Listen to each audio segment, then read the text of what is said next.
سورۃ البقرہ کی آیت 185 تک کی تفسیر سماعت کر چکے ہیں۔ اب انشاءاللہ اس سے آگے یعنی آیت 186 سے تفسیر کا آغاز کریں گے۔ اللہ رب العزت نے سورۃ البقرہ آیت 186 میں ارشاد فرمایا وَإِذَا سَأَلَكَ عِبَادِي عَنِّي فَإِنِّي قَرِيبٌ، اور اے محبوب جب تم سے میرے بندے مجھے پوچھے تو میں نزدیک ہوں۔ آپ دیکھیں کہ اس سے پہلے جو ہم بات کر چکے ہیں وہ روزے کے تعلق سے تھا، صوم کے تعلق سے گفتگو تھی۔ اب یہاں پر اللہ تبارک و تعالیٰ نے فرمایا کہ اے محبوب جب تم سے میرے بندے پوچھے، جب مجھے پوچھے تو میں نزدیک ہوں، اپنے بندوں کے قریب ہوں۔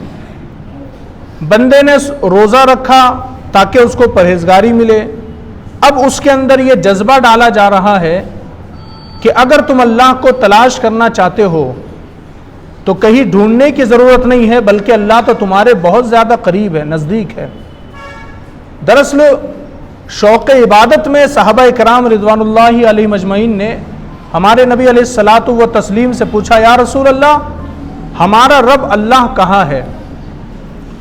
تو اس پر انہوں نے سوال کیا تو اللہ تبارک و تعالیٰ نے یہ آیت کریمہ نازل فرمائی کہ محبوب جب وہ تم سے میرے بارے میں سوال کرتے ہیں کہ ہمارا رب کہاں ہے تو ان سے کہہ دیجئے انی فانی قریب، وہ تمہارے بہت زیادہ نزدیک ہے۔ اللہ کو ڈھونڈنے کے لیے کہیں جانے کی ضرورت نہیں ہے، وہ تو تمہاری شہ رگ سے بھی زیادہ قریب ہے، وہ تو تمہاری سانسوں سے بھی زیادہ قریب ہے۔ اللہ تو بندے کے بہت قریب ہے، لیکن فرق کیا ہے؟ بندہ بھی تو اپنے رب کو تلاش کرے، بندہ بھی تو اپنے رب کو پہچانے۔ اب آئیے آگے اللہ نے کیا فرمایا اجیب دعوت الداعی اذا دعانی فلیستجیبوا لی۔ رب العزت نے فرمایا کہ دعا قبول کرتا ہوں پکارنے والے کی جب مجھے پکارے۔ پہلے کہا کہ اللہ بہت قریب ہے، اور اب اللہ فرما رہا ہے کہ اجیب دعوت الداعی اذا دعان، کہ وہ دعا قبول کرتا ہے پکارنے والے کی جب مجھے پکارا جائے۔ یعنی کہ جب اللہ کو پکارا جائے گا تو اللہ تبارک و تعالیٰ بندے کی دعا قبول فرمائے گا۔ وہ رب تو بندوں کی دعاؤں کو قبول فرمانے والا ہے، لیکن ہم اس طرف سے اپنے رب کی بارگاہ میں دعا بھی تو مانگے۔ اس نے تو کہا کہ جب مجھے پکارا جاتا ہے تو میں پکار کو سنتا ہوں، میں ان کی دعاؤں کو قبول کرتا ہوں۔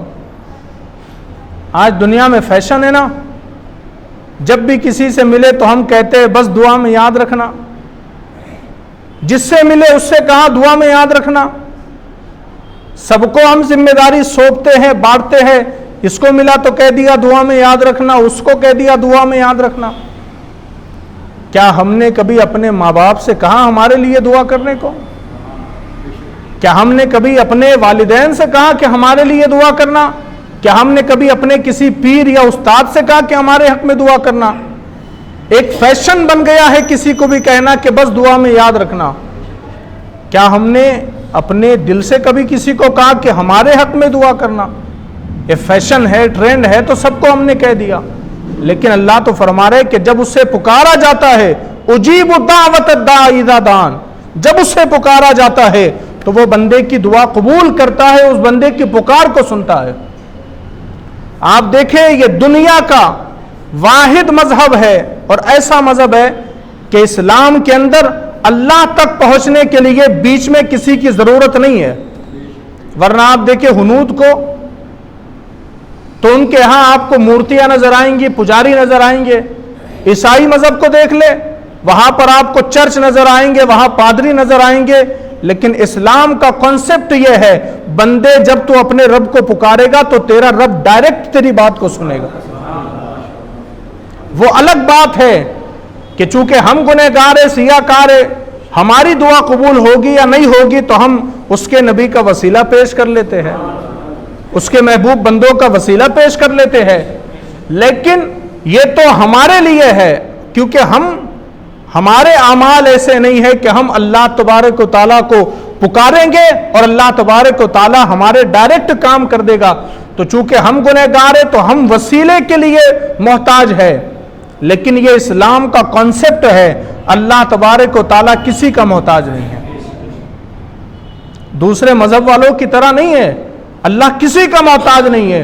وہ بندہ اپنے رب کو جب پکارتا ہے اللہ تبارک و تعالیٰ اپنے بندے کی اسی پکار کو سن لیتا ہے، بلکہ روایت میں آتا ہے کہ اللہ تبارک و تعالیٰ فرماتا ہے میرا بندہ جب مجھے ایک مرتبہ یا اللہ کہہ کر کے پکارتا ہے تو میں 70 مرتبہ جواب دیتا ہوں، بول میرے بندے۔ اور کئی احادیث مبارکہ ہے، حضور فرماتے کہ بندہ جب اپنے رب کی طرف ایک ہاتھ بڑھتا ہے تو اللہ بندے کی طرف 10 ہاتھ بڑھتا ہے، جب بندہ اپنے رب کی طرف ایک قدم بڑھاتا ہے تو اللہ بندے کی طرف 10 قدم بڑھ کر کے آتا ہے، جب بندہ اپنے رب کی طرف ایک فاصلہ طے کرتا ہے اللہ بندے کی طرف 10 فاصلے طے کرتا۔ تو وہ رب تو ہماری شہرک سے بھی زیادہ قریب ہے، ہم نے پہچانا ہی نہیں، ہم نے اس تک پہنچنے کا راستہ ہی تلاش نہیں کیا، بس ہم ہر کسی کو کہتے رہے دعا میں یاد رکھنا، وہ تو ٹھیک ہے، لیکن کیا ہم خود بھی کبھی کوشش کریں گے؟ اللہ نے آسان طریقہ بتا دیا، اللہ نے فرمایا کہ جب مجھے بندے پکارتے ہیں تو میں ان کی دعا قبول کرتا ہوں، پکارنے والے کی جب مجھے پکارے۔ لیکن اب دیکھیے، اب یہاں پر اگر سب کچھ اچھا اچھا میٹھا میٹھا نظر آئے تو ایسا نہیں ہے، آگے کنڈیشن ہے۔ کوئی اللہ کو پالینا اتنا آسان ہے کہ ہر کوئی بندہ اللہ کو پالے؟ اس کے لیے کچھ تو کنڈیشن ہوگی، کچھ تو کرائٹریا ہوگا، کچھ تو حدود ہوں گی نا جب اللہ کو انسان پائے گا۔ تو اللہ نے فرمایا اگر مجھے چاہتے ہو کہ میں تمہاری دعاؤں کو قبول کروں اور اللہ تمہاری پکار کو سنے اور اللہ تمہاری دعا کو قبول کر لے، اگر چاہتے ہو تو کیا کرنا پڑے گا؟ فَلْيَسْتَجِيبُوا لِي، تو انہیں چاہیے کہ میرا حکم مانے۔ ہم اگر اللہ چاہتے ہیں کہ اللہ ہماری دعا قبول کرے تو ضروری ہے فَلْيَسْتَجِيبُوا لِي، تو انہیں چاہیے کہ میرا حکم مانے۔ اور آگے کا کیا کہا؟ وَلْيُؤْمِنُوا بِي، اور مجھ پر ایمان لے آئے۔ ضروری ہے، اللہ تو سب کی پکار سنتا ہے، لیکن چاہتے ہیں کہ اگر ہماری خواہشیں پوری ہو جائے، تمنائیں پوری ہو جائے، تو ضروری ہے کہ ہم اس کی عبادت کریں، اس کے حکم کو مانیں، اس کے احکامات پر عمل کرے اور اس کو مانے، اس پر ایمان لائے۔ تو اس کے بعد اللہ نے فرمایا لعلہم یرشدون، کہ کہیں راہ پائے۔ اب اس ایک آیت مبارکہ کا جو نچوڑ ہے وہ یہ ہے کہ بندہ اللہ تبارک و تعالیٰ بندے کے بہت زیادہ قریب ہے، اس کی شہ رگ سے بھی زیادہ قریب ہے، اس کی سانسوں سے بھی زیادہ قریب ہے، اور بندہ جب اپنے رب کو پکارتا ہے تو اللہ اس کی پکار کو سنتا بھی ہے اور اس کی پکار کا جواب بھی دیتا ہے۔ لیکن ہمیں کیا کرنا ہے؟ اس کے احکامات پر عمل کرنا ہے، اس کی عبادت کرنا ہے، اس پر ایمان لانا ہے، تبھی ہم جو پکاریں گے وہ دعائیں قبول ہوگی اور اللہ کا قرب ہمیں حاصل ہوگا۔ آپ دیکھیں دنیا کے اندر ہم دعائیں کرتے ہیں اور ہم چاہتے یہ ہے ہم نے ادھر دعا کی ادھر قبول ہو جائے، ہم نے ادھر کہا مولا مجھے ایک بنگلہ چاہیے اور ہم مسجد سے باہر نہیں نکلے ہو کہ بنگلہ ہمارے سامنے ہو، ہم یہ چاہتے ہیں، پر ایسی دعائیں قبول تو نہیں ہوتی نا۔ حضرت نوح علیہ السلام نے دعا مانگی مولا میری امت میری قوم کو ہلاک کر دے، تو اللہ نے فرمایا اے نوح پہلے ایسے کرو درخت کو لگاؤ زمین میں، درخت لگائے پھر وہ بڑے ہوئے، پھر کہا نوح ان درخت کو کاٹو، جب وہ درخت کاٹے پھر کہا ان کے تختے بناؤ، جب تختے بن گئے تو کہا اب ان تختوں کو ملا کر کے کشتی بناؤ، پھر کشتی بنی، پھر اس کے بعد طوفان آیا، پھر قوم ہلاک ہوئی۔ حضرت نوح علیہ السلام کی دعا قبول ہونے کے عرصے کو 40 سال لگے ہیں، وہ تو نبی ہے، ہم چاہتے ہیں کہ ادھر دعا کرے ادھر قبول ہو جائے۔ کبھی کبھی انسان کی دعا فوراً قبول ہو جاتی ہے اور کبھی کبھی انسان کی دعا قبول نہیں ہوتی لیکن وہ آخرت کے لیے خزانہ جمع ہو جاتا ہے۔ ایک حدیث مبارکہ کا مفہوم ہے، ہمارے نبی ارشاد فرماتے ہیں بندہ جب دعا کرتا ہے اور اگر اس کی دعا قبول نہیں ہوئی نا تو اس دعا کے بدلے قیامت میں اللہ اس دعا کے بدلے ثواب کا پہاڑ اس بندے کو عطا فرمائے گا۔ تو سوچے اگر دعا کر کے اگر قبول نہیں بھی ہوئی نا تو آخرت میں ہمارے نیک اعمال جمع ہو رہے، ہمارے لیے ثواب جمع ہو رہا ہے. تو کبھی قبول ہو جاتی ہے دعا اور کبھی قبول نہیں ہوتی. اور کبھی کبھی ایسا ہوتا ہے بندہ اگر مانگنے والا بڑا پیارا ہو نا، اللہ کا محبوب بندہ ہو، تو وہ دعا مانگتا رہتا ہے، اللہ قبول نہیں کرتا. فرشتے پوچھتے ہیں مولا اس کی دعا قبول کیوں نہیں کر رہا تو اللہ فرماتا ہے دراصل اس کے مانگنے کا طریقہ مجھے پسند آ گیا. اگر اس کی دعا قبول ہو گئی تو یہ مانگے گا نہیں، اللہ کو اس کے مانگنے کا طریقہ پسند آ جاتا ہے، اس لیے کبھی کبھی دعاؤں میں تاخیر ہو جاتی ہے. لیکن یاد رکھیے اللہ شہرگ سے بھی زیادہ قریب ہے اور وہ ہر پکارنے والے کی پکار کو سنتا ہے. اب اسی طرح اللہ رب العزت نے سورۃ البقرہ آیت 187 میں ارشاد فرمایا احل لکم لیلۃ الصیام الرفث الی نسائکم. اب یہاں سے واپس روزوں کا تذکرہ شروع ہو گیا. اللہ نے فرمایا تمہارے لیے روزوں کی راتوں میں اپنی عورتوں کے پاس جانا حلال کر دیا گیا. دراصل یہ بات ذہن نشین رکھ لیں کہ جو یہودی امت تھی ان کے اوپر جو روزے کا ٹائم تھا وہ عشاء کی نماز سے لے کر روزے کا ٹائم شروع ہو جاتا تھا. مطلب عشاء کی نماز کا وقت ہوا تو اب وہ نہ کھا سکتے ہیں، نہ پی سکتے ہیں، نہ جماع کر سکتے ہیں عشاء سے. اور اگر کوئی مغرب بعد ہی سو گیا اور ابھی عشاء کا ٹائم شروع نہیں ہوا لیکن اگر سو گیا تو بھی اس کا روزہ شروع ہو گیا اور پھر وہی دوسرے دن مغرب تک، اتنا لمبا روزہ ہوتا تھا. تو اب جب اسلام میں جب روزے فرض کیے گئے تو آغاز میں بھی ایسا ہی تھا. مسلمان بھی عشاء کی نماز سے لے کر دوسرے دن مغرب تک روزہ رکھتے، کھانا پینا جماع سب کچھ بند. لیکن دراصل معاملہ یہ ہوا کہ ایک صحابی رسول تھے. اب آپ دیکھیں نا ہمارے رسول کو اپنے صحابہ سے کتنا پیار تھا. ایک صحابی رسول تھے، وہ دن بھر روزہ رکھ کے گئے، کام کیا اور کام کر کے جب واپس آئے تو مغرب کا وقت ہوا، انہوں نے افطار کیا اور انہوں نے اپنی بیگم کو کہا کہ مجھے کھانے کے لیے کچھ دو. اب ادھر وہ چونکہ دن بھر کے تھکے آ رہے تھے تو ان کی بیوی ادھر کھانا بنانے میں مصروف ہو گئی اور یہ صحابی رسول چونکہ دن بھر کے تھکے تھے، روزہ تھا تو یہ لیٹے تو ان کو آنکھ لگ گئی. اور اب حکم یہ تھا اگر تم سو گئے مغرب بعد تو وہیں سے تمہارا روزہ شروع. اب یہ سو گئے، جب اٹھے نیند سے تب بیوی نے کھانا پیش کیا تو انہوں نے کھانے سے انکار کر دیا، کہا میرا روزہ شروع ہو گیا، اب میں نہیں کھا سکتا. اور پھر یہ دوسرے دن بھی گئے کام پر، محنت مزدوری کی، سخت کام کیا تو دوپہر ہی کے وقت میں بے ہوش ہو کر کے گر گئے. ان کو اٹھا کر کے لایا گیا گھر اور یہ معاملہ جب ہمارے نبی تک پہنچا کہ یہ ایسا ایسا معاملہ ہے تو پھر ہمارے نبی علیہ الصلاۃ والتسلیم نے خدا کی بارگاہ میں عرض کیا اور اللہ تبارک و تعالیٰ نے یہ آیت کریمہ نازل فرمائی. اب جو ہمارا روزہ عشاء سے شروع ہونے والا تھا اب اللہ تبارک و تعالیٰ نے فرما دیا کہ تمہارا روزہ عشاء سے شروع نہیں ہوگا بلکہ طلوع فجر سے شروع ہوگا، صبح سحر کے وقت سے تمہارا روزہ شروع ہوگا. تو اب یہ پوری رات ہم کو مل گئی کھانے پینے جمع کرنے کے لیے، تو کتنا محبوب ہے وہ اللہ کا رسول کہ امت کا درد نہیں دیکھا جاتا اور اس کی خواہش اور تمنا کے لیے خدا فرض کے احکامات کو تبدیل کر دیتا. تو اب یہ معاملہ ہوا روزے کے تعلق سے.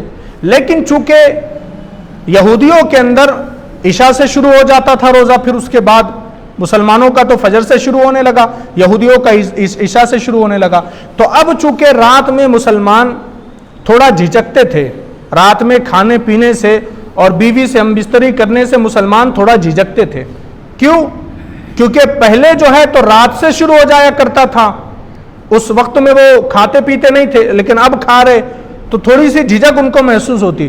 اب اس کو آپ ایسا سمجھے جیسے کہ ہم پورا مہینہ رمضان کا روزہ رکھتے ہیں اور عید کا دن جب آتا ہے تو مٹکے کے پاس پانی پینے کے لیے جاتے ہیں تو تھوڑی سی جھجک ہم کو محسوس ہوتی ہے، یار میرا روزہ تو نہیں ہے. تو ویسا ہی ان کے ساتھ بھی ہونے لگا کہ پہلے تو رات میں نہیں کھاتے پیتے تھے لیکن اب حکم آ گیا کھانے پینے کا، تو اب تھوڑی جھجک ان کو محسوس ہوئی اور وہ اپنی بیوی سے مباشرت کرنے سے وہ بچنے لگے. تب یہ معاملہ حضور تک پہنچا تو اللہ نے آیت نازل فرمائی اور کہا تمہارے لیے روزوں کی راتوں میں اپنی عورتوں کے پاس جانا حلال کر دیا گیا. یہ بھی اللہ تبارک و تعالیٰ نے اپنے بندوں پر رحم فرمایا اور اسے آگے فرمایا ہن لباس لکم وانتم لباس لہن، وہ تمہارے لیے لباس ہے اور تم ان کے لیے لباس. یہ قانون اسلام نے بیان کیا کہ وہ عورتیں تمہارے لیے لباس ہے اور تم ان کے لیے لباس ہو. اب لباس کا حکم کیوں دیا اللہ نے, لباس کیوں کہا؟ دراصل جسم اور لباس کے درمیان کچھ ہوتا ہے؟ نہیں ہوتا. اور جسم کا پردہ لباس ہی کرتا ہے. تو اللہ نے فرما دیا مرد بیوی کو, شوہر اور بیوی کے لیے اللہ نے فرما دیا کہ تو اس کا لباس ہے, تو اس کا لباس ہے. اب اس کے عیب نہ تو دنیا والوں کو بتانا اور نہ اس کے عیب تو دنیا والوں کو بتانا, کیونکہ دونوں کو اللہ نے لباس بنا دیا ہے. اور اس کے آگے فرمایا علم اللہ انکم کنتم تختانون انفسکم فتاب علیکم وعفا عنکم. اللہ کو معلوم ہے تم اپنی جانوں کو خیانت میں ڈالتے تھے تو اس نے تمہاری توبہ قبول کی اور تمہیں معاف فرما دیا. اللہ رب العزت نے کیا فرمایا کہ اللہ کو معلوم ہے تم اپنی جانوں کو خیانت میں ڈالتے تھے. یعنی رات میں کھانا پینا منع نہیں تھا, لیکن چونکہ ان کے اندر جھجک تھی تو اب جو چیز حرام نہیں ہے اس چیز کو حرام سمجھنا, اس چیز سے اپنے آپ کو روکنے کی کوشش کرنا. تو اللہ نے فرمایا دراصل تم اپنی جانوں میں کے ساتھ خیانت کرتے تھے, اللہ کو معلوم ہے. تو اس نے کیا کیا؟ اللہ رب العزت نے فرمایا تو اس نے تمہاری توبہ قبول کی اور تمہیں معاف کر دیا. اللہ نے تمہاری توبہ قبول کی اور معاف فرما دیا. اس کے بعد فرمایا فَالْآنَ بَاشِرُوهُنَّ وَابْتَغُوا مَا كَتَبَ اللَّهُ لَكُمْ. تو اب ان سے ہم بستری کر لو اور جو اللہ نے تمہارے نصیب میں لکھا ہوا ہے اسے طلب کرو. تو پہلے جو یہ صحابہ رکتے تھے جھجک محسوس ہوتی تھی, تو اب اللہ نے فرمایا تو اب ان سے تم اپنی بیویوں سے ہم بستری کرو اور اسے تلاش کرو جو اللہ نے تمہارے نصیب میں لکھا ہے. مطلب اللہ نے فرما دیا جب تم ہم بستری کرو تو مقصد یہ ہونا چاہیے اللہ اس کے ذریعے مجھے نیک صالح اولاد عطا فرمائے, اور مقصد یہ ہونا چاہیے اللہ مجھے اولاد عطا فرمائے تاکہ امت محمدیہ کی آبادی بڑھے اور قیامت میں ہمارے نبی اس امت پر فخر کر سکے. کہ اس کو تلاش کرو جو اللہ نے تمہارے نصیب میں لکھا ہوا ہے. پھر آگے فرمایا وَكُلُوا وَاشْرَبُوا حَتَّى يَتَبَيَّنَ لَكُمُ الْخَيْطُ الْأَبْيَضُ مِنَ الْخَيْطِ الْأَسْوَدِ مِنَ الْفَجْرِ. اور کھاؤ پیو یہاں تک کہ تمہارے لیے فجر سے سفیدی, صبح کا ڈوڑا سیاہی رات کے ڈوڑے سے ممتاز ہو جائے. اب یہاں پر اللہ نے کھانے پینے کا حکم دیا. کب تک؟ سحری تک, سحر کے وقت ہونے تک اللہ نے کھانے پینے کا حکم دیا کہ جب رات کی جو سیاہی ہے وہ ختم ہونے لگ جائے اور صبح کی سفیدی کا دوڑا جب نکلنے لگ جائے اس وقت تک تم کھاتے پیتے رہو, اور اس وقت تک تمہارے لیے سب جائز ہے, کھاؤ بھی پیو بھی جمع بھی کرو, اس وقت تک تمہارے لیے جائز ہے. پھر اس کے بعد اللہ نے فرمایا ثم اتموا الصیام الی اللیل, پھر رات آنے تک روزوں کو پورا کر لو. یعنی شروع کرنے کا وقت بھی اللہ نے بتایا, ختم کرنے کا وقت بھی اللہ نے بتایا. شروع کب کریں گے؟ سحر کے وقت سے روزہ شروع ہوگا اور طلوع آفتاب تک ہمارا روزہ چلے گا. یہ اہل سنت کے وہاں ہے. حالانکہ اہل تشیع کے وہاں یہ جو آخری وقت ہے افطار کا وہ مغرب کی نماز ہو جانے کے بھی کچھ دیر کے بعد ہوتا ہے. یعنی ہم جب اذان مغرب کے وقت افطار کرتے ہیں نا, وہ اس وقت افطار نہیں کرتے بلکہ وہ مغرب کی نماز ہو جانے کے بعد بھی کچھ دیر تک انتظار کرتے پھر افطار کرتے. لیکن ہمارے یہاں امت مسلمہ کے اندر یہ اجماع ہے کہ ہماری افطار کا وقت جو ہے وہ غروب آفتاب کے وقت ہوتا ہے, اور جو کہ مغرب کی نماز کا وقت ہے. اس کے بعد اللہ نے فرمایا وَلَا تُبَاشِرُوهُنَّ وَأَنْتُمْ عَاكِفُونَ فِي الْمَسَاجِدِ, پھر رات آنے تک روزوں کو پورا کر لو اور عورتوں سے ہم بستری نہ کرو جبکہ تم مسجدوں میں اعتکاف سے ہو. یعنی کہ جو رات میں ہم بستری کرنے کی اللہ نے اجازت دی, اب اگر تم اعتکاف میں ہو رمضان میں آخری کے 10 دنوں میں تو اس درمیان تم ہم بستری نہیں کر سکتے, اس درمیان تم یہ سب چیزیں نہیں کر سکتے, تو اس وقت وہ منع کر دیا گیا. اس کے بعد فرمایا تلک حدود اللہ فلا تقربوها, یہ اللہ کی حدیں ہیں تو ان کے پاس نہ جاؤ. اللہ نے حدیں مقرر کر دی, جو بیان کیا یہ اللہ کی حدیں ہے, اس کے قریب مت جاؤ.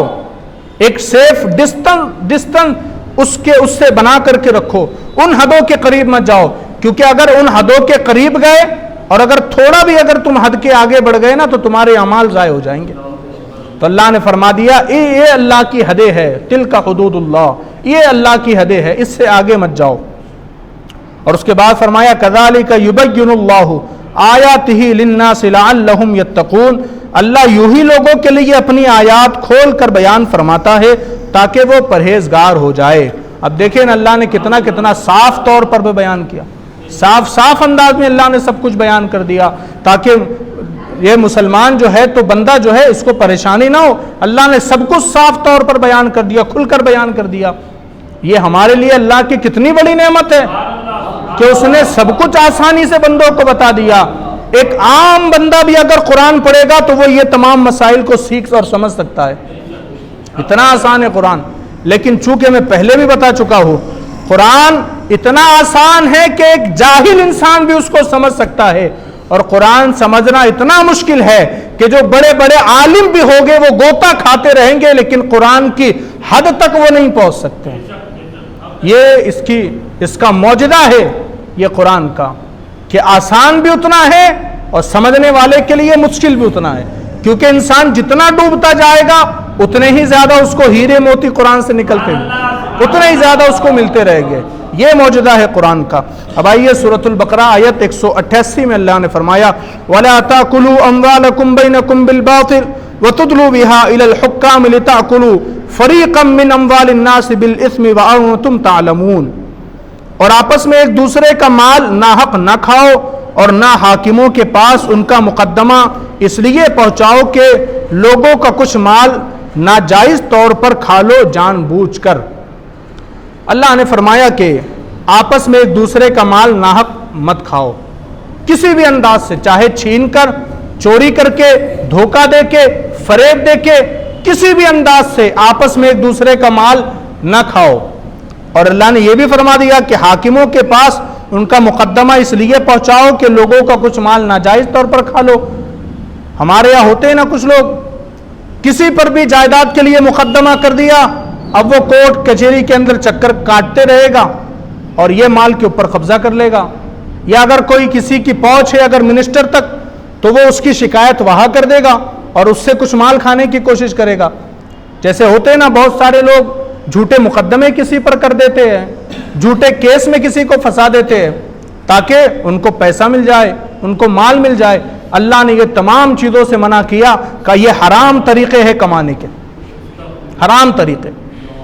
بہت سارے وکیل ایسے بھی ہوتے ہیں جو جھوٹی موٹی باتوں کو کیس کے اندر ڈال دیتے ہیں تاکہ وہ کیس ان کی طرف سے مضبوط ہو جائے، اور پھر اس کے ذریعے وہ اپنے کلائنٹ سے جو فیس لیتے ہیں یہ ان کے لیے حرام ہے۔ تو وکیلوں کو بھی چاہیے کہ وہ بھی دیکھے ذرا کہ وہ کام جو کر رہے وہ حلال ہے یا نہیں ہے، ورنہ کماتے تو رہے زندگی بھر لیکن اولاد کو حرام کھلاتے رہے۔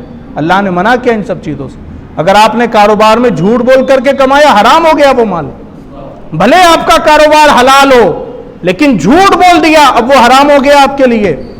اگر آپ نے اس کا ایک لقمہ بھی کھا لیا حرام کا تو 40 دن تک کے دعائیں قبول نہیں ہوگی آپ کی، اتنا خطرناک معاملہ ہے۔ پھر اس کے بعد دیکھیے اللہ نے سورۃ البقرہ آیت 190 میں فرمایا یسألونک عن الاہلہ قل ہی مواقیت للناس والحج، تم سے نئے چاند کو پوچھتے ہیں تو تم فرما دو وہ وقت کی علامتیں ہیں لوگوں اور حج کے لیے۔ کچھ صحابہ کرام تھے، انہوں نے عرض کی یا رسول اللہ یہ چاند کیا ہے؟ تو حضور نے فرمایا، اللہ نے آیت نازل کی کہ تم ان سے کہہ دو کہ یہ جو ہے وقت کی علامتیں ہیں اور یہ حج والوں کے لیے ہے۔ آپ دیکھیں جب چاند باریک ہوتا ہے تو انسان سمجھ جاتا ہے ایک تاریخ ہے، پھر تھوڑا بڑا ہوتا ہے، پھر جب وہ پوری طرح نظر آنے لگتا ہے تو انسان سمجھ جاتا ہے کہ یہ مہینے کا بیچ چل رہا ہے، اور پھر جب واپس وہ دھیرے دھیرے کم ہوتا ہے تو انسان سمجھ جاتا ہے کہ ہاں یہ جو چاند ہے اب یہ مہینے کے آخری کا چاند ہے۔ تو یہ وقت کی علامتیں ہیں جس کو ہر انسان سمجھ سکتا ہے۔ اور پھر یہ دن سے یہ ہفتے بنتے ہیں، ہفتوں سے مہینے بنتے، مہینوں سے سال بنتے، اور اسی سے پھر اندازہ لگتا ہے کہ اب حج کا مہینہ آنے والا ہے۔ اللہ نے وہی فرمایا تم سے اگر پوچھے تو کہہ دو یہ جو ہے وقت کی علامتیں ہیں اور لوگوں کے لیے حج کے لیے۔ آگے کہا وَلَيْسَ الْبِرُّ بِأَن تَأْتُوا الْبُيُوتَ مِن ظُهُورِهَا وَلَكِنَّ الْبِرَّ مَنِ اتَّقَىٰ، اور یہ کچھ بھلائی نہیں کہ گھروں میں پچھلی دیوار توڑ کر آؤ، ہاں بھلائی تو پرہیزگاری میں ہے۔ ان زمانوں میں دور جہالت میں بھلے ہی اسلام اس وقت نہیں تھا ان لوگوں کے درمیان، لیکن وہ کعبے کا طواف ضرور کرتے تھے، حج کرتے تھے وہ لوگ مشرک، لیکن ان کے یہاں کیا رواج تھا، جب انہوں نے ایک بار احرام باندھ لیا پھر وہ نکل گئے حج کے لیے، اب اگر کسی ضرورت کے تحت ان کو گھر آنا پڑا نا، کسی کام کے لیے گھر آنا پڑا، اب احرام کی حالت میں ہے، اب کسی کام کے لیے گھر آنا پڑا تو وہ کیا کرتے تھے، دروازے سے داخل نہیں ہوتے تھے بلکہ پیچھے کی دیوار توڑ کر کے گھر میں داخل ہوتے تھے، اور کچھ لوگ گھر کی چھت کو کھول کر اس میں سے داخل ہوتے تھے۔ تو اللہ نے فرما دیا اور اس پہ نہلے پہ دہلا، وہ یہ کام کو بھلائی بھی سمجھتے تھے، وہ سمجھتے تھے یہ بڑا نیک کام ہے، اللہ نے کہہ دیا یہ پرہیزگاری، یہ نیک کام نہیں ہے، کہا ہاں نیک کام تو پرہیزگاری میں ہے، یہ پیچھے کی دیوار توڑ کر کے آنا کوئی نیک کام نہیں ہے بلکہ پرہیزگاری میں نیک کام ہے۔ اور آگے کہا وَأْتُوا الْبُيُوتَ مِنْ أَبْوَابِهَا وَاتَّقُوا اللَّهَ لَعَلَّكُمْ تُفْلِحُونَ، اور گھروں میں دروازوں سے آؤ اور اللہ سے ڈرتے رہو اس امید پر کہ فلاح پاؤ، یعنی اللہ نے بتا دیا کہ اللہ سے ڈرتے رہو اس امید پر کہ فلاح پا جاؤ، کامیابی پاؤ، اور اس طرح سے پیچھے کی دیوار سے نہیں آنا، سامنے کے دروازے سے داخل ہونا۔ اب آئیے اللہ نے سورۃ البقرہ آیت 190 میں فرمایا وَقَاتِلُوا فِي سَبِيلِ اللَّهِ الَّذِينَ يُقَاتِلُونَكُمْ وَلَا تَعْتَدُوا، اور اللہ کی راہ میں لڑو ان سے جو تم سے لڑتے ہیں اور حد سے نہ بڑھو۔ اللہ نے فرمایا وَقَاتِلُوا فِي سَبِيلِ اللَّهِ، اللہ کی راہ میں لڑو ان سے جو تم سے لڑتے ہیں، اگر کوئی تمہارے خلاف تلوار اٹھائے تو ڈیفنس کا موقع تو تمہیں اسلام کا قانون بھی دیتا ہے اور دیش کا قانون بھی دیتا ہے، یہ نہیں ہے کہ ہاتھ پہ ہاتھ دھرے کھڑے رہے ہم، اپنی حفاظت کا حکم تو اسلام بھی دیتا ہے اور ملکوں کا قانون بھی دیتا ہے کہ وَقَاتِلُوا فِي سَبِيلِ اللَّهِ، اللہ کی راہ میں لڑو، اب اپنی جان بچانے کے لیے نہیں لڑو، اللہ کے لیے لڑو، تو جان تو تمہاری بچے گی لیکن ثواب تمہیں جہاد کا ملے گا۔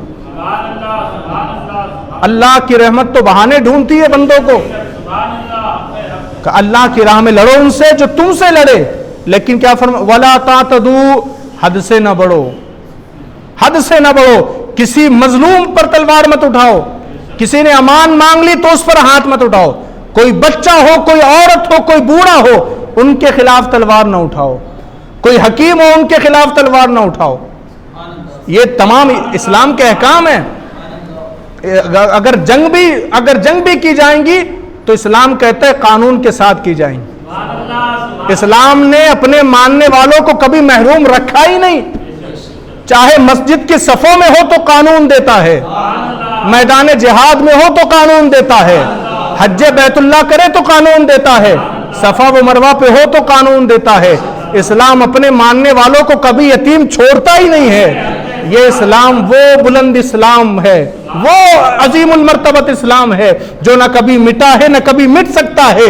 اسلام کو مٹانے والے خود مٹ گئے، اسلام نہیں مٹ سکتا، کیونکہ اسلام ہر ایک چیز کو قانون کے مطابق عمل کرنے کا حکم دیتا ہے۔ اور پھر کہا ان اللہ لا يحب المعتدین، اللہ پسند نہیں رکھتا حد سے بڑھنے والوں کو، حد سے بڑھنے والوں کو اللہ پسند نہیں رکھتا۔ تو ہمیں چاہیے کہ ہم صرف اور صرف قرآن اور اس کے رسول کی شریعت پر ہی عمل کریں، تبھی اللہ کو پا سکتے ہیں، اللہ کا قرب حاصل کر سکتے، ورنہ نہیں کر سکتے۔ تو یہ آج کا درس قرآن تھا 5 آیتوں کا۔ اللہ کی بارگاہ میں دعا ہے کہ وہ ہم تمام کو ان باتوں پر عمل کی توفیق عطا فرمائے۔ السلام علیکم ورحمۃ اللہ وبرکاتہ۔